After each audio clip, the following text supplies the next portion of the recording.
Hi there, I'm Ponera, and I'm here with my kitty Cheeto, who just did something very, very bad. I had this video completely done, like ready to upload and everything, and he came along and pressed whatever one random button it took to delete it. Or I think he might have refreshed the page or something like that. I wasn't really paying attention. I was looking elsewhere. So anyway, this is Cheeto, the kitty. He's part ragdoll, so he's quite adorable. Even though his name is Cheeto, he is black and white, so hooray. So whenever you hear him meowing, that's what he looks like. So the point of this video isn't to talk just about cats, although cats is a very important topic on the internet. I'm going to talk about why anthropomorphic aliens piss me off. And I'm hopefully going to explain it using a little bit of comparative anatomy to sort of get you guys to understand exactly what's going on. So anyway, sorry, blowing cat hair away. He sheds like a maniac. Anyway, I have here a few skulls. This is a 3-year-old black bear skull. You can see that some basic traits of it. It's got the mammalian sort of cheekbone, as you call it, the zygomatics there, that which is a rotated or a rotated fenestra in the skull. Anyway, it's got little bitey teeth. It's got a lower jaw fused together, made of only actually one bone, which is the dentary, which is pretty cool. Only mammals really do that, and it's very, generically vertebrate. It's something that if you've seen a skull, you know what they look like. And in fact, indeed, if we compare it with something like this coyote skull, they look remarkably similar. And the reason for this is because obviously they've had a very recent common divergence. There isn't much going on in the way of coalescing evolution where it kind of where they converge. In this case, this is actually a legitimate sort of holdover of traits from two lineages that have recently split. This is why within the carnivora, cats look different than bears and dogs because they split earlier. And that's sort of a theme that this holding over of traits, sort of this theme of you are what your ancestors give you. So like for example, we as mammals have never developed feathers, so you won't be seeing any future iterations of mammals with feathers unless something they start developing proto feathers and things like that, or similar analog, right? This is why a lot of mammals have hair, because the common ancestor had hair, and then they sometimes lose it secondarily and things like that. So basically, the point that I'm making here is that in order for you to have an anthropomorphic or hominiform alien, something like the Protoss, you need to do a better job of explaining it. Quite frankly, this is why I like the xenomorphs in Alien. They actually do explain. If you are incubated in, say, a human, the resulting xenomorph is going to look very human. And they do a really good job of explaining that in the lore, which is fantastic because not a lot of other things do that. Yes, they have in the context of StarCraft, which is the core of our audience is StarCraft 2 players. One of the big issues that arises is why are the Protoss hominiform? Okay, well they were made in the image of the Xel'Naga. Okay, well why are the Xel'Naga hominiform? Right? It's one of those things where you need a series, and we're talking hundreds of thousands of individual adaptations in order to end up with something that looks like or functions like a human. So basically, you might not need bones. Things I thought this was really cute in Futurama. Kif Kroker, the little green dude, Zat Brannigan's friend. Well, servant, manslave, whatever. He supports himself with a series of fluid-filled bladders, which is something like turgor pressure, which is what plants use to stay erect and stay crunchy. Like whenever you bite into like celery, you have the cellulose, which helps. That's sort of a scaffolding, and then turgor pressure, it's kind of like when you don't water your plant, it sort of droops over because it doesn't have enough water to maintain that pressure.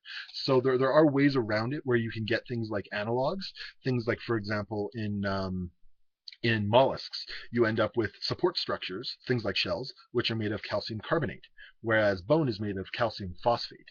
So there are ways around it, but by and large, you're going to need to have similar pressures all the way down the line, right? So you're going to need to have this need for this support structure of bones or calcium phosphate or chitin, as the case is with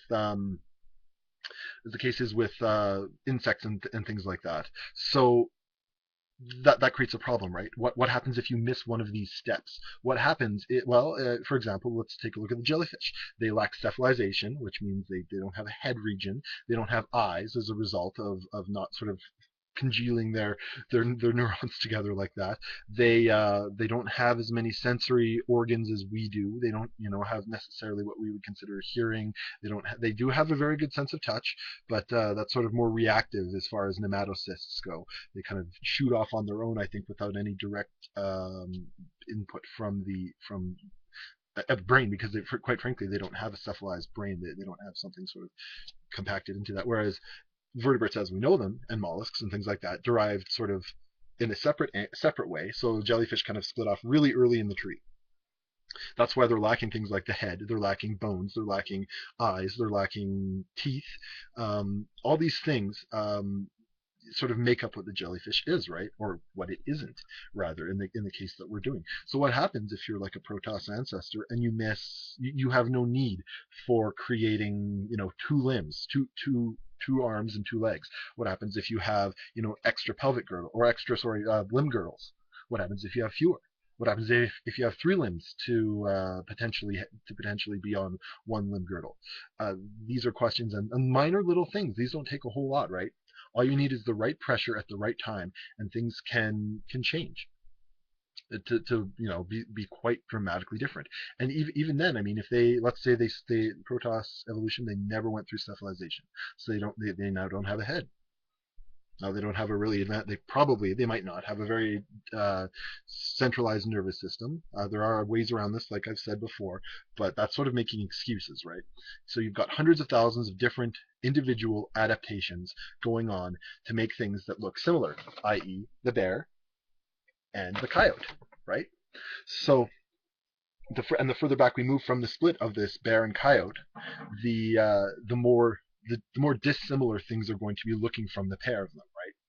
So that is a tremendous issue that needs to be sort of looked at as far as lore is concerned. How they get to be hominid, and it's this weird biased stereotype, and it drives me absolutely crazy. In order to be smart and have thinking similar to a human, you need to look like a human, and that simply is not true. Look at things like dolphins; they have extremely complex language. They have societies. They play. They hunt together. They derive new strategies.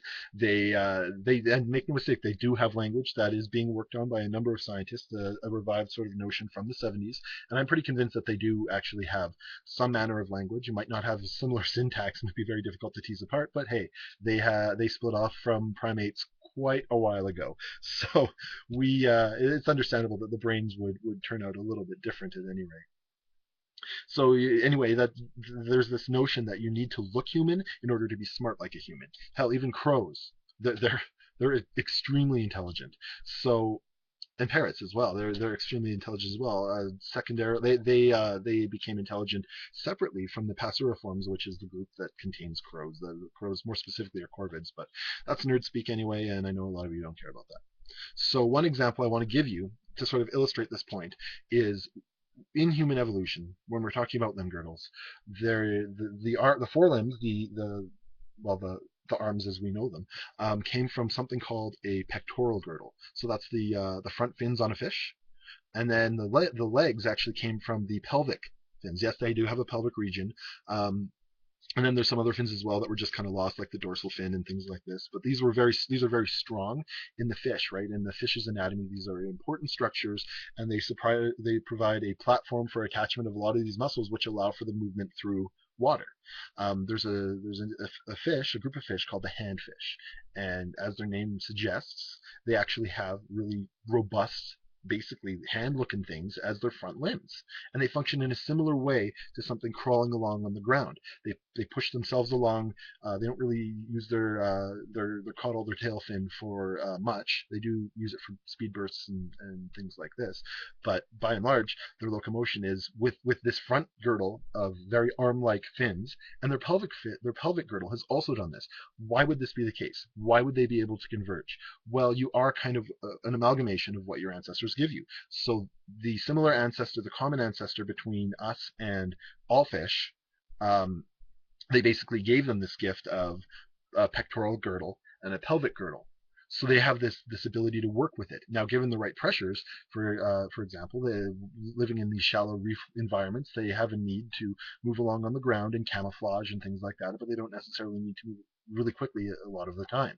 So when you compare it with our own ancestors or relatives of our ancestors, a good example is something called Eusthenopteron, and another one just found in Canada's north within the last 5, 6 years or something like that, Tiktaalik, which effectively looks like a fish salamander had a gorgeous little baby. Um, so anyway, you have this similar pressure where they're living in this shallow environment, and they have need for whatever reason to come out on land, and that can look like things like they're taking advantage of like a tide line where there's a lot of stranded corpses and things like that. There's a lot of reasons to avoid predators, to heat up, things like that. Anyway, so they have this similar pressure, and they have this similar gift from the similar adaptation, morphology, anatomy, whatever you want to call it. They have this similar structure to work with. So you can kind of see this is just one example, just one single example, right? So if you look at the thousands and thousands of various adaptations and pressures that need to be rather specific or analogous, so things that can sort of reach that escalate to that point. It's pretty astronomical that that anybody would that any creature would actually look human. You have to go through a lot of specific things. You got to get bones, you got to get cephalization, you got to get two limbs, two legs, two arms. You got to get a supporting backbone. You have to have a centralized nervous system. You have to have a you have to have them sort of walking upright as well, which suggests that they're using these forelimbs for tool making and things like that. So there's or even brachiation, things like a gibbon swinging through the trees and stuff. There's other ways to do it, but the point is you need to have a series of discrete and specific adaptations and morphologies and pressures in order to make what an organism is. So starting, like, let's say you're at the starting line from zero, like you have a single cell and single cell on two different planets. Well, the pressures are almost certainly going to be different. Whether that's different, they can be similar, but there's going to be different temperatures, different gravity. There's going to be different things evolving alongside them. So different things for them to predate on. So that causes interspecific arms races. There's sexual predation or sexual selection that can play a role as well. There's so many different things that can change, and it just takes like one or two little things, and then you have a completely different looking organism. So it's really unlikely that you'd have something that looks anthropomorphic, and that's why I rage about it, because a lot of these graphics designers, it's not their fault. A lot of times they actually have to only take one anatomy course, and that's human anatomy. So of course a lot of their aliens are going to look rather human, right? Or look vertebrate or whatever, right? They don't really know any other options, right? They think by adding spikes or an extra arm or an extra eye that they're making this realistic, creative, unique alien. And quite simply, most of the anatomy of these things is it's actually just ripped off directly from life here on Earth, which is fine, but you're really doing a lot of presupposition where they where you're going through this whole song and dance about, oh yeah, well they evolved very commonly over however many millions of years and things like that. It's quite frustrating. So unfortunately, they don't have to take things like freshwater invertebrate diversity. Things like they'd see things like dragonflies, which use their labrum, that's the bottom mouth part, to shoot out like this, like a spoon, and cup the prey and bring it to their mouth to eat.